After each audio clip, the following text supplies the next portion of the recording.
চিকেনের বিভিন্ন রকম কাবাব তো আমাদের ভীষণ পছন্দ। আর শুধু চিকেন কেন, যে কোনো রকম আমিষ কাবাবই আমাদের দারুণ লাগে। কিন্তু নিরামিষে এত সুন্দর একটা কাবাব হয় যেটা না বলে দিলে কেউ বুঝতেই পারবে না যেটা নিরামিষ না আমিষ। হ্যাঁ, ঠিকই ধরেছেন। এই যে প্লেটের মধ্যে এক প্লেট কাবাব সাজানো দেখা যাচ্ছে, এটা কিন্তু সম্পূর্ণ নিরামিষ সয়াবিনের কাবাব বা টিকিয়া, যেটাই বলুন না কেন। দেখতে যেমন অপূর্ব, খেতে ততটাই টেস্টি। আর বানানোও কিন্তু খুব একটা ঝামেলা বা ঝুঁকির নয়, খুব সহজেই বানিয়ে নেওয়া যায়। তাহলে চলুন আর দেরি না করে এবার রেসিপিটা শুরু করে ফেলি। সবার প্রথমে আমি এখানে 1 কাপ পরিমাণ সয়াবিন নিয়ে নিয়েছি। সেটাকে ঠান্ডা জল দিয়ে ভিজিয়ে রাখছি। আমি কিন্তু গরম জলে সেদ্ধ করব না, ঠান্ডা জলে আধ ঘন্টা ভিজিয়ে রাখলেই এনাফ। আর এই কাবাবের জন্য আমি বলবো সেদ্ধ না করে এইভাবেই সয়াবিনটাকে প্রসেস করবেন।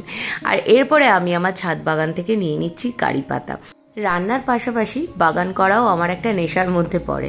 আর বিশেষ করে রান্নার সময় কোনো কিছুর প্রয়োজন হলে যদি নিজের ছাদ বাগান থেকেই সেটা পেয়ে যাওয়া যায়, তাহলে তার যা আনন্দ সেটা বলে বোঝানো যায় না। কারি পাতার তোলার সময় একদম মাথার থেকে যদি ভেঙে নেওয়া যায়, তাহলে পরে এই গাছটা আরও বুশি হবে, আরও নতুন ডালপালা বেরোবে। আর সেই জন্যেই একদম উপরের দিক থেকে যতটা প্রয়োজন ততটা পাতা আমি নিয়ে নিলাম।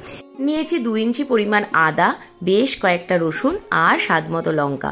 সেগুলো মিক্সির জারে দিয়ে দিলাম 1 মুঠো ধনে পাতা। আর এই যে কারি পাতাগুলো একদম কচি, তো সেই জন্য ডালগুলো আর ফেলিনি। এরপরে নিয়ে নিচ্ছি সেই ভিজিয়ে রাখা সয়াবিন, যেটা এখন ভালোভাবে নরম হয়ে গেছে আধা ঘন্টার মধ্যে। জল চিপে তুলে নিচ্ছি। এরপর এটাও মিক্সির জারের মধ্যে দিয়ে দিলাম। দিচ্ছি 1 চামচ মতো গোটা গোলমরিচ, আর দিয়ে দিচ্ছি এখানে 2 থেকে 3 চামচ মতো ফ্যাটানো টক দই রয়েছে। এরপরে এই সবগুলোকে ভালো করে আমি মিক্সিতে ঘুরিয়ে নিচ্ছি। একদমই জল দেব না, জল ছাড়া ঘুরিয়ে নেব। এতে করে মিহি পেস্ট হবে না, এই যে একটা সুন্দর ক্রাশ হবে এটা। এরপর এখানে আমি 2টো আলু নিয়ে নিয়েছি সেদ্ধ করে, আর সেটাকে ভালো করে গ্রেটারে গ্রেট করে নিয়েছি। ওর মধ্যে দিয়ে দিলাম সয়াবিনের মিশ্রণটা। এরপর দিচ্ছি এর মধ্যে স্বাদ মতো লবণ, 1/2 চামচের একটু বেশি হলুদ, 1/2 চামচ চিনি।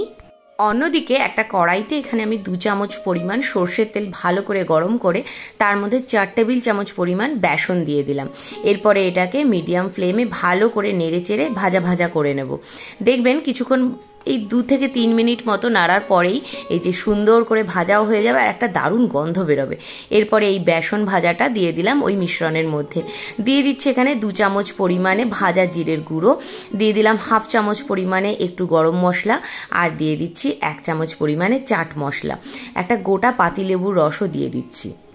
এরপর সবগুলোকে খুব ভালো করে টাইট করে মেখে নিতে হবে।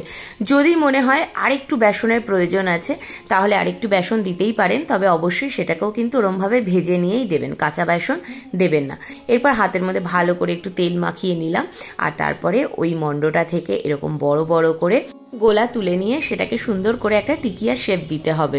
আর খেয়াল রাখতে হবে একদম যেন পাতলা না হয়, একটু মাঝারি সাইজের মোটা রেখেই কিন্তু টিকিয়া শেপটা দিতে হবে। এই যে খুব বেশি বড় করিনি, আবার একদম ছোটও করিনি, সুন্দর করে এরকম একটা টিকিয়ার আকারে গড়ে নিয়েছি। ঠিক এরকম এইভাবে বাকি টিকিয়াগুলোকেও আমি বানিয়ে নিয়ে ফিরে আসছি।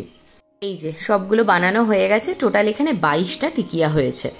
একটা বাটির মধ্যে 2 টেবিল চামচ পরিমাণে ময়দা আর সামান্য 1 চিমটে একটু লবণ নিয়ে বেশ অনেকটা জল দিয়ে একটা পাতলা করে স্লারি বানিয়ে নেব। একটা প্লেটের মধ্যে নিয়ে নিচ্ছি কর্নফ্লেক্স। হ্যাঁ, আমরা দুধের সাথে যে কর্নফ্লেক্সটা খাই সেটাই। আর তার মধ্যে 1/2 চামচ পরিমাণে একটু অরিগ্যানো দিয়ে দিচ্ছি। যদি অরিগ্যানো না থাকে সেক্ষেত্রে পিৎজা বানানোর জন্য যে মিক্সড হার্বস পাওয়া যায় সেটাও দিতে পারেন। এবার হাত দিয়ে ভালো করে একটু ভেঙে ভেঙে এইভাবে ক্রাশ করে নিচ্ছি। এরপরে ওই টিকিয়াগুলোকে নিয়ে ময়দার স্লারির মধ্যে ভালো করে একবার ডিপ করে নেব, আর তারপরে সেটাকে কর্নফ্লেক্সের মধ্যে দিয়ে কোট করে নিচ্ছি। কর্নফ্লেক্সের কোটিংটা একবারও করা যায়, তবে আমি এই ক্ষেত্রে 2বার করব। মানে এই যে একবার হয়ে গেছে, এবার আবার আরেকবার ওই ময়দা স্লারির মধ্যে চুবিয়ে নিয়ে কর্নফ্লেক্সে আরেকবার কোট করে নেব। আর এইভাবে বানিয়ে এয়ারটাইট কন্টেনারে ভরে যদি ডিপ ফ্রিজে রাখেন তাহলে 1 মাস, আর যদি নর্মাল ফ্রিজে রাখেন তাহলে 10 থেকে 12 দিন মতো রেখে কিন্তু এটা খাওয়াই যায়, একদমই নষ্ট হবে না। আর যখনই বাড়িতে গেস্ট আসবে ঝটপট বানিয়ে দিতে পারবেন কোনো রকম কোনো পরিশ্রম ছাড়াই। এবার ফ্রাইং প্যানের মধ্যে আমি নিয়ে নিয়েছি অর্ধেক পরিমাণ সাদা তেল আর অর্ধেক পরিমাণ সর্ষের তেল। চাইলে পুরোটাই সর্ষের তেলে করা যায়, আর চাইলে এরকম হাফ হাফ করে করা যায়। এবার ভালো করে তেলটা গরম করে নিয়েছি প্রথমে, তারপরে আঁচটা একদম মিডিয়াম করে দিয়ে তার মধ্যে একে একে সব টিকিয়াগুলো দিয়ে দিলাম, মানে একবারে যে কটা দেওয়া যায়। খুব বেশি গা ঘাসাঘাসি করে না দেওয়াই ভালো, একটু স্পেস থাকলে ভাজাটা খুব ভালোভাবে ভাজা যাবে।